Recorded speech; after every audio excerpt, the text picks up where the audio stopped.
Hello. Hi. I'm Krishna. Yes, the girl that posted one video about introducing herself on a YouTube channel and then disappeared completely. That's me. Yeah, I know. And some of you might be wondering why that has been the case. Well, first of all, believe it or not, I myself did not believe it, but there have been people who did approach me in person and ask me, why haven't you posted me? I've been waiting for you to post all this along. And I'm like, thank you guys. I first of all, I did not think that that's possible that somebody would wait or would want me to post more, but apparently there are a few. Which honestly, even if that were to be one person, that would just make my day. But thank you, first of all. Second of all, let me give you an explanation. Basically, the reason that I have not been posting is I truly, genuinely, with my full heart, hate the process of editing. It is tiring, it is energy draining, it is life sucking, consuming, I don't know. But the outcome's very pretty. People who are editors, great, good job. Wish I could, deliver and work as hard and as great you guys do, but I genuinely cannot get myself to do that. My brain, I don't know, it has been a thing with my brain ever since I was a kid. If I'm not enjoying something, no matter how much I like the outcome that I might receive if I get through this process, I just won't do it. Even though I know if like writing that one paper would result me into getting $1 million, if I don't like the process of writing that one paper, I just won't do it. It's like I would, it's not like, "Huh, I won't do it." No, I would beg myself. I would request myself. I would order myself. I would tell myself, girl, just do this. Just do this one thing and then you get that $1 million bag. But my brain is just like, try me. Try. Try making me do something I don't want to do.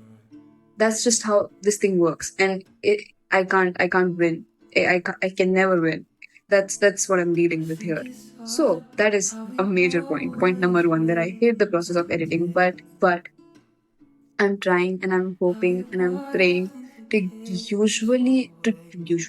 gradually get better at it, A, and start at least tolerating to semi enjoying it if I can. So I'm trying to find ways to do that first of all. Hopefully that goes well. I don't know how well that will go, but yeah, I hope that happens. So that is a major reason why I have not been posting on YouTube a lot. Number one. Number two, I was just simply busy going through a complete heartbreak in my second year of college. I posted that video and then bam, life hit me too hard. Got too occupied being miserable. I'm so sorry. Couldn't stay active. Couldn't even get myself out of my bed. So let alone filming and then editing, doing something I already hate. That was just not gonna happen. That no. I tried. I thought about it, but no, couldn't do it. Couldn't get myself to do anything.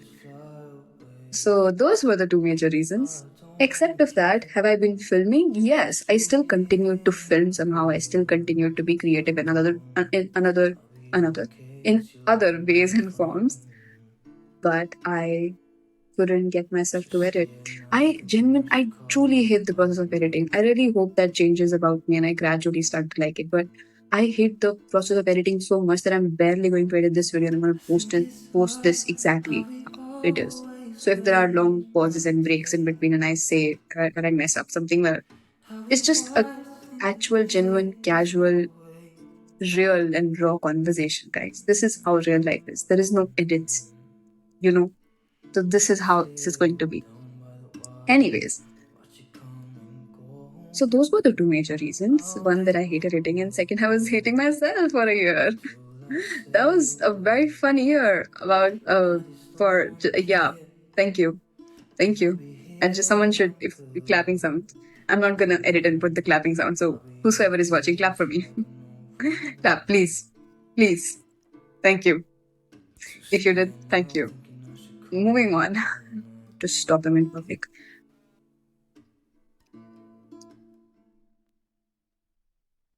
Yes. Ow. Sorry.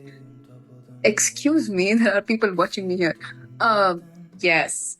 The next thing I wanted to talk about is I have been meaning to start this series on my YouTube or even on my Instagram, just anywhere and everywhere, called Random Thoughts Thursdays. I really like the sound of it though. I really like the name of it. Okay, in this series, as the name suggests, I post every week on Thursdays and just talk about a random thought or an observation or anything that I want to talk about. And that's all. That's all what I do in this series. That's basically the explanation of the series. And I just couldn't get myself to post again. I've been thinking about this series for so long, but I did not really. I had multiple ideas. I even filmed a few ideas, but there was nothing that was striking to me. This sets the tone for the series, and I want this to be the first episode out. But I feel like today, what I want to talk about does do that. So I am gonna start it here. So, welcome to the first episode of Random Thoughts Thursdays. Yes, this is the first episode. It just started, like right now. 6 minutes in the video, and now it started. It's on. Huh? I forgot. Yeah, I remember. I know that. The topic that I want to talk about today, it's kind of sad. I'm laughing too much for a sad topic. It's not a fun topic, but it's okay. That's life, right? That's it is what it is. I can't really do much about it. But a lot of you might not know. So let me tell you. I am from Rajasthan actually, and I moved here to Delhi when I was 18 years old for my college, my education. That is why I'm here in Delhi currently. So I've lived my entire life in Rajasthan in the same town, in the same house. My entire life, I have never moved anywhere except when I turned 18 and I moved here and I started living in Delhi. And now I can visibly notice and see the change and difference in my family members when I go back home after a long, substantial, period. Because I don't go back home often. I go after like substantial amount of time frames. I don't, regularly go home like every now and then. It's like after 6 months sometimes, 4 months sometimes, things like that. And then when I go back home now, I can see the physical changes in them and I can observe them way better than I could while I was living with them because it's like I was living with them and I see them every day, so I cannot really tell much difference because the changes are gradual. So you gradually also start to get used to it until the point the change becomes too evident. You don't really notice it. But now, me, as I go back home after long periods of time and I don't really get to see them every day physically, I can see the change in their bodies and how they are now and how they were when I left. It's so different. And specifically talking about my grandparents, and especially my dada, my grandfather, it just, I'm talking like this is very chill, but like this one thought keeps creeping up in my brain and lingering in my brain and just spinning my brain every now and then. And sometimes it just takes over my entire day. Is that man is visibly getting older every single time I get to see him. He's visibly getting older. And there's nothing I can do about it. It's a very strange, uncomfortable, scary feeling and just an emotion I don't want in my body, but it's there and I cannot do anything about it but to sit with that feeling, to sit with that emotion and just accept it. But it's the fact that the the day I was born, he was already old. He was old since the day I was born, right? So in my head, I'm just like, you were old since that very first day. Like the day I entered this world, you were already old. How can you get older than that? And why are you getting older than that? Don't do it. Don't do it. Stay exactly the same amount of old the day you were when I was born. Just stay like that. Don't no more old than that. Just stay the same. Please, please, for me, please do it. Just do it. Don't get older than that. That's the max old I want you to see. Don't no older. Just be here, please. And this thought just keeps spinning me in my brain every now and then. It just keeps creeping inside my brain every now and then. And I realize that this is a very crucial phase in his life where he is getting older. And every single time I meet him after, a long gap, I can see that, oh, you're even more older than you were the last time we met. And it's painful. It, it's not a good feeling and I don't like it. And it hurts me so much more that I don't get to spend this time with him. It pains me so much more that this is a very crucial and important and a very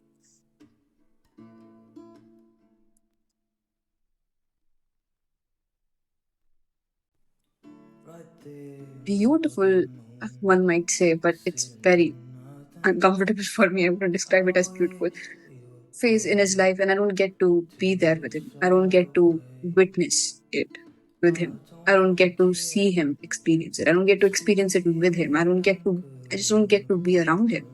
And I have to be here, far away from him, because I have classes, I have to go to college. And there's nothing you can do about it. And I have this similar feeling with my younger sister as well. Is that when I left for college, she was a little more young. She was like her, in her early teens, but now she grew up and like she's a teenager. And I feel like one goes through so many changes in this phase of their life and they experience so much in this phase of their life when they're trying to navigate life as a teenager and becoming a young adult gradually. There's so much that happens and I could not experience any of it. I couldn't be there with her in those moments of change, in those moments of discomfort, maybe, or in those new experiences. I was just not there. I was just absent. Not because I wanted to be, but because I was here in college. And I did not even stay in touch with both of them, my grandfather and my sister, as much as I would have wanted to. I definitely did stay in touch, but not as much as I would have wanted to. Because, as I mentioned, in the complete second year of my life, second year of my college, I was just busy being miserable and going through a heartbreak on my own. That I just did, I couldn't be as in contact or as involved or as in touch with them as I would have preferred it to be. I couldn't do anything in my second year of college. I barely was managing myself to be okay. And the two thoughts that I'm talking about are might seem different, but they're so similar to their core because it's the feeling of having to miss out a major part or a major phase or a major experience or like a series of major experiences in someone's life who you truly genuinely care for, who you have been around your entire life and now you're just not because you don't want to, just because you can't, because you're busy somewhere else. And it's so uncomfortable to comprehend, but side by side I'm so honored and rather grateful and just thankful to have this opportunity to actually pursue higher studies, especially living in a country like India and especially being a woman in a country like India. And this, which I know should be basic and compulsory and just like available to every single individual on this planet Earth, but it's unfortunately not. First of all. And second of all, I'm extremely aware that even me being able to have this option to pursue education in one of the top universities of my country is a privilege, which it should not be, but it is, unfortunately. And I never not have this gratitude in my brain. I always have that. But gradually and slowly, I've realized that both of these feelings, the feeling of being grateful for having this opportunity to study a course in a college and a university that I love and I really am interested in, and be very mindful of it and be very acknowledging of it and be very grateful for it. But while feeling all of those feelings, I can also be feeling the pain of having to miss some of the most crucial phases of my of some of the most crucial phases of someone's life who I really love and admire and care for. It did take me a while to just actually truly comprehend it and be okay with both of these feelings coexisting together. Like both of them can exist together and it is okay. The two of them can be here together and it is okay. I can be feeling grateful while also feeling the pain of having to be away from home. And when I talk about being away from home, I'm specifically talking about these two emotions and these two people, where I'm missing a major part of their life. I just don't get to be present there. And then it goes a layer deeper when I'm here in Delhi and I'm spending the second year of my college being miserable and just going through a heartbreak.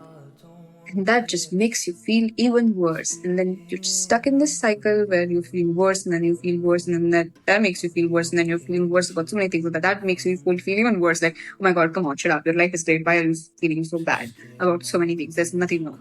But then there's like, no, I can feel bad about so many things that are going wrong while also acknowledging and being grateful for the things that are going right.